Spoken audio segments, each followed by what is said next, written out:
കുട്ടികളെ, നിങ്ങളുടെ പെരുമാറ്റം നല്ലതാണെന്ന് ആരെങ്കിലും പറഞ്ഞാൽ നിങ്ങൾക്ക് സന്തോഷമല്ലേ? അപ്പോൾ മറ്റുള്ളവർക്ക് സങ്കടം തോന്നാത്ത രീതിയിൽ വേണം നിങ്ങൾ പെരുമാറാൻ. വീട്ടിൽ നിന്നാണ് നിങ്ങൾ നല്ല പെരുമാറ്റം പഠിക്കേണ്ടത്.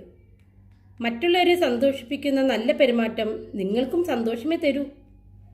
ഇത് നിങ്ങളെ നല്ല പൗരന്മാരാക്കും. എന്താണ് നല്ല പെരുമാറ്റം? ഒരു കാര്യം ആവശ്യപ്പെടുമ്പോൾ ദയവായി എന്ന് പറയണം. ആരെങ്കിലും സഹായിക്കുമ്പോഴോ എന്തെങ്കിലും തരുമ്പോഴോ നന്ദി പറയണം. വേലക്കാരോടും നമ്മളെക്കാൾ താഴെയുള്ളവരോടും നന്ദി പറയാം. മുതിർന്നവരോടും അധ്യാപകരോടും ഗുഡ് മോർണിംഗ് പറഞ്ഞ് അഭിവാദ്യം ചെയ്യണം. ക്ലാസ് റൂമിൽ അച്ചടക്കം പാലിക്കണം. നിങ്ങൾ അറിയാതെ ചെയ്യുന്ന തെറ്റിനും മാപ്പ് ചോദിക്കണം. ശരി അച്ഛാ, ശരി അമ്മേ, ഞങ്ങൾ നല്ല കുട്ടികളാവാം.